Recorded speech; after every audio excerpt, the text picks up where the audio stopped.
मांग संख्या 46 कृषि विभाग व 47 पशुपालन विभाग पे बोलने का अवसर दिया, आपका आभार। अभी बाड़मेर से आने वाले माननीय विधायक साहब पश्चिमी राजस्थान की बात कर रहे थे।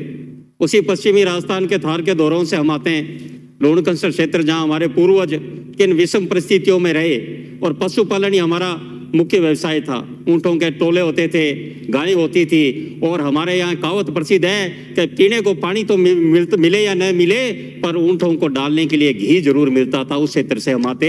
मैं निवेदन करूंगा माननीय सभापति जी, हमारा क्षेत्र जो पशुपालन का क्षेत्र था वो कृषि प्रधान की ओर बढ़ रहा है और कृषि प्रधान की ओर बढ़ा।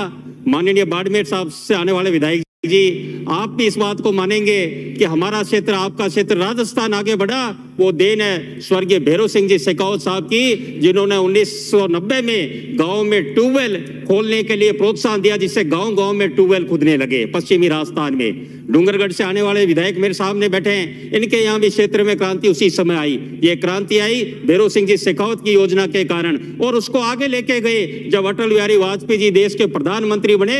किसान क्रेडिट कार्ड केसीसी योजना लेकर आए तो उन किसानों का हौसला बढ़ा। जो किसान ऋण के लिए अपनी जमीनें गिरवी रखता था, कभी किसी का अडाने जमीन रखता था, जमीनें खो देता था, ये केसीसी ऐसी उसके लिए जीवन यापी लाइफ सेविंग योजना आई, जिससे किसान कहीं भी जाता, बैंक में जाता, लोन लेता और वो अपने यहाँ ट्यूबवेल बनाए। और ऐसे ट्यूबवेल बने कि हमारा क्षेत्र बीकानेर के लोणकंसर क्षेत्र आज खेती में क्रांति में इतना आगे है कि आज हमारे वहाँ मूंगफली है, जो राजकोट ऑफ इंडिया कहा जाता है, वो हमारा क्षेत्र है। पर उससे पहले मैं और बात आपको जवाब दूंगा माननीय बाड़मेर से आने वाले विधायक जी, केसीसी से क्रांति है, आपकी आत्मा मानती है, पश्चिमी राजस्थान के सारे हम किसान मानते हैं, पर एक योजना और है जिसको आप भूल रहे हो, केसीसी योजना के बारे में, कि जब आपकी सरकार मनमोहन सिंह जी की 10 साल थी, पर आपने ये प्रयास नहीं किया कि ठीक है कोई नई योजना लेकर आए वाजपेयी जी। उसमें एक छोटी सी त्रुटि रही थी कि किसानों को हर 6 महीने में रोल ओवर कराना पड़ता था, तो उसमें रोल ओवर के लिए किसान कई बार पैसे नहीं होते तो किसी से ब्याज पे लेता था, तो एक दिन के ज्यादा ब्याज लेते थे। जब 10 साल आपकी सरकार ने कुछ नहीं किया, मोदी जी की सरकार आई और उसने रोल ओवर को बंद किया, जिससे किसानों को और फायदा मिला। आपने 10 साल इसलिए बंद नहीं किया कि कांग्रेसी के दलाल वो थे, वो पैसे लेके खड़े होते थे और ब्याज पे पैसे देते थे, और इसीलिए आप इस मोदी जी को गालियां इसीलिए देते हो क्योंकि ये दलाली की दुकानें जो मोदी जी ने बंद करी, वो सबसे ज्यादा आपके कांग्रेसियों पे चोट पहुंची। आप योजना देखिए, प्रधानमंत्री फसल बीमा योजना, अरे आप 10 साल थे, मनमोहन सिंह जी ने उस योजना में सुधार क्यों नहीं किया? क्यों मोदी जी को आकर इस योजना में सुधार करना पड़ा? और उस सुधार का मैं छोटा सा विवरण दूं कि खरीफ 2020 में लोणकंसर में हमारे क्षेत्र में 126 करोड़ रुपए किसानों को मिले। 2021 में खरीफ में 107 करोड़ रुपए। आप देखिए किसान, हकीकत में कई किसान भाई तो कहते हैं कि हमने जीवन में खेती से इतना नहीं कमाया, बारानी जो कहते हैं कि हमें फसल बीमा से इतना पैसा मोदी जी भेज रहे हैं। मोदी जी प्रधानमंत्री किसान सम्मान निधि योजना से 6,000 रुपए भेज रहे हैं। हो सकता है आप तो बड़े सेठ हो तो 6,000 रुपए आपको कुछ नहीं लगते, पर गांव में जो लघु सीमांत किसान है, जो बारानी जमीन लेकर बैठे हैं, 6,000 में उसका महीने का खर्चा भी चलता है। आप ये बात नहीं जान रहे क्योंकि आप से बड़े सेठ हो। किसान का दर्द हम जानते हैं। और एक योजना का माननीय सभापति इसका लाभ और हुआ। मैं एक गांव में गया, रेख बेगाना, वहां एक बुजुर्ग व्यक्ति कहे कि इस योजना का मोदी जी को धन्यवाद देते कहे कि मेरे तो बहुत जोरदार है, 24,000 रुपए आ रहे हैं। मैंने कहा आपके 24 कैसे आ रहे? कि मेरे 3 लड़के, मैंने उनका खाता विभाजन कर दिया। तो देखो मोदी जी कितनी बढ़िया योजना लेकर आए कि पारिवारिक विवाद भी नहीं रहे, समय पे पैसा भी आता रहे और समय पर खेतों की जमीन का बंटवारा भी होता रहे। ऐसी मोदी जी की सोच है। ऐसी सोच का आप नहीं कर सकते, तभी तो किसान पीछे रहे भारत में। अब आपने साधु शहर से आने वाले विधायक कहे कि साहब किसानों को लाइटें मिल रही है। अब कहां से लाइटें मिल रही है? हमारे क्षेत्र में ट्यूबवेलों की लाइनें लग रही है, किसान मेहनत कर रहा है, परिश्रम कर रहा है, धरती से सोना उगल रहा है, पर जीएसएस से एक ही नहीं बन रहा, लाइटें मिल नहीं रही क्योंकि आपकी थोती घोषणाएं, घोषणा वीरों की सरकार है। घोषणा करने में क्या जाता है, पर करने में जोर आता है।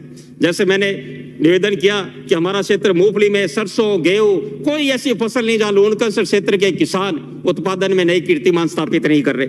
मैंने आपसे निवेदन किया सभापति जी, हमारा क्षेत्र आज भी राठी गायों के लिए प्रसिद्ध है। राठी गाय हमारे क्षेत्र के विश्व में प्रसिद्ध है। एक गाय कम से कम लाख 1.5 लाख की गाय आगे जाती है, तमिलनाडु तक लोग आके लेके जा रहे हैं। तो हमारा डेयरीज वहां पर बहुत सारी आई हैं, प्राइवेट डेयरीज, भारत की सारी नामी डेयरीज वहां पर लोणकंसर क्षेत्र में है। और जिस तरह एग्रो वेस्ट में मैं कह रहा हूँ, नरमा हमारे क्षेत्र में हो रहा है, सरसों हो रही है, तो मेरा निवेदन ये है माननीय कृषि मंत्री जी से, सरकार से, कि लोणकंसर में मिनी फूड पार्क लोणकंसर में खोला जाए। और माननीय कृषि मंत्री तो हमारे बीकानेर जिले के प्रभारी हैं, वैसे वो बीकानेर जिले में आते नहीं है, मीटिंग नहीं लेते। वहाँ पे चर्चा ये है कि कुछ भ्रष्ट अधिकारियों के कारण माननीय मंत्री जी का मन नहीं करता बीकानेर आने के लिए, इसलिए प्रभारी मंत्री ने पिछले 1-1.5 साल में कोई भी मीटिंग जिला में नहीं ली। अब ऐसे भ्रष्ट अधिकारियों को भी सरकार वहां से हटाए कि प्रभारी मंत्री जी बीकानेर में आते हुए मीटिंग लेते हुए संकोच करें, तो इससे किसानों का और जिले के लोगों का क्या भला होगा। मैं आपसे सभापति जी ये भी निवेदन करूंगा कि जो डिग्गी निर्माण की महत्वपूर्ण भूमिका जिसने हमारे क्षेत्र में क्रांति में कृषि में लेकर आई, उसके लिए वर्तमान सरकार ने आते ही बड़ा किसानों के साथ अन्याय किया।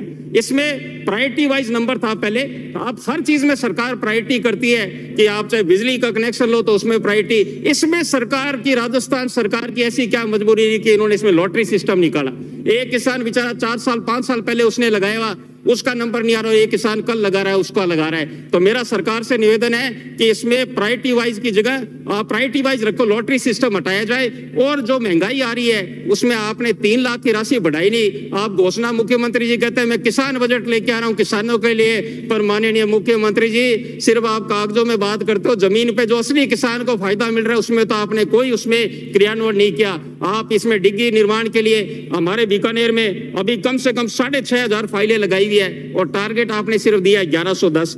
डिग्गी निर्माण आज कम से कम 4 लाख से कम बनती नहीं है, उसका अनुदान बढ़ाया जाए। और मेरा माननीय मंत्री जी, पॉली हाउस, ग्रीन हाउस जो क्रांति हमारे क्षेत्र में आ रही है, बहुत से किसान भाइयों ने हमारे वहाँ पॉली हाउस लगाए हैं, और जिसमें मैं एक नाम लेना चाहूंगा, एक प्रोग्रेसिव फार्मा आत्माराम जी बिश्नोई का।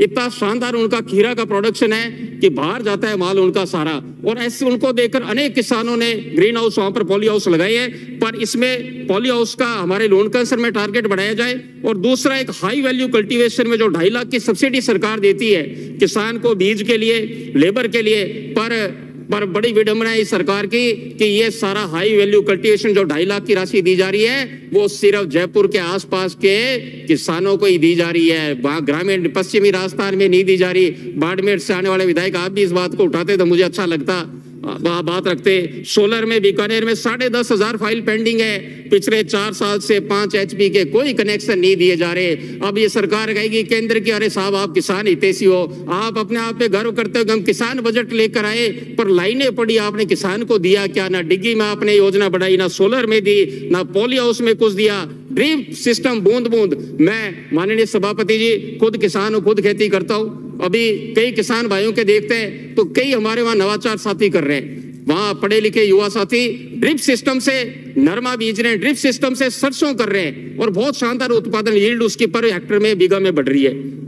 पर ड्रिप सिस्टम बूंद बूंद में सरकार जो 3 साल पहले यूनिट कॉस्ट मान के चल रही थी 1 हेक्टर में 1,45,000, उस कंपनी 1 हेक्टर पे 1,45,000 मान रही है, सरकार 1,27,000, और उस पर सब्सिडी देते हैं 70%, जो कि 60,000 रुपए होती है, इसलिए किसान इसको नहीं उपयोग कर पा रहे। मेरा सरकार से निवेदन है कि इस सब्सिडी को बढ़ाया जाए जिससे किसान को ज्यादा से ज्यादा लाभ मिले।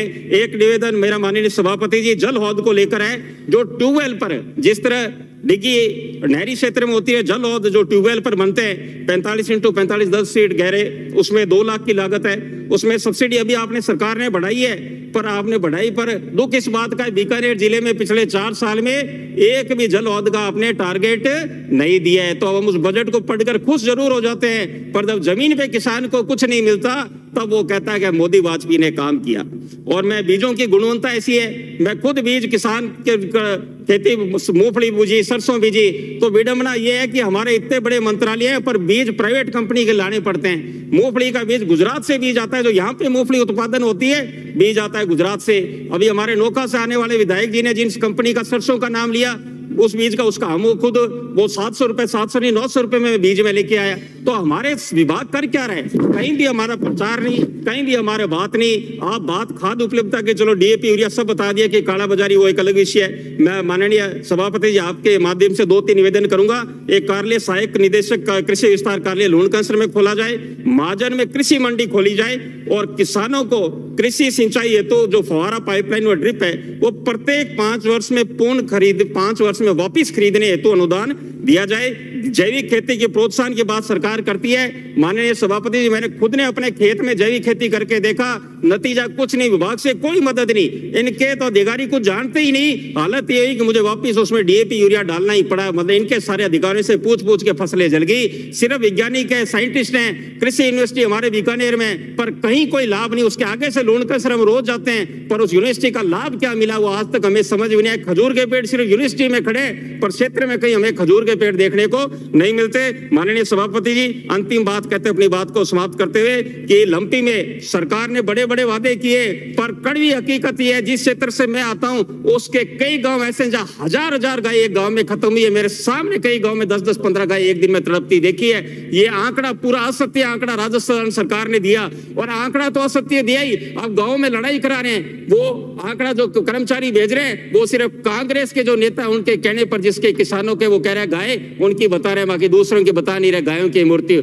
तो ये सरकार ने उस समय कहा कि जब गायों की मृत्यु, तब तो इन्होंने कोई कार्य किया नहीं। और बड़ी विडंबना है, ना तो उस समय सरकारी तंत्र का कोई संभागीय आयुक्त, तो बीकानेर कलेक्टर, संभागीय आयुक्त कहीं नहीं गए क्षेत्र में, सबको छोड़ दिया। कोई ना कई कर्मचारी गए, वो तो गांव के उनमें नौजवानों को और गांव के पशु प्रेमियों को धन्यवाद दूंगा जिन्होंने उन गायों को बचाने के लिए बीड़ा उठाया। सरकार ने तो जिस तरह किसान में आंख मींची, वैसी पशुपालन विभाग में आंख मींच कर बैठे रहे। ना हमारे वहां डॉक्टर, ना हमारे वहां कंपाउंडर, ऐसा पशुपालन विभाग का हाल है जैसा कृषि का हाल है। तो आपने मुझे बोलने का अवसर दिया, बहुत बहुत धन्यवाद। जय हिंद, जय भारत। पद्माराम जी।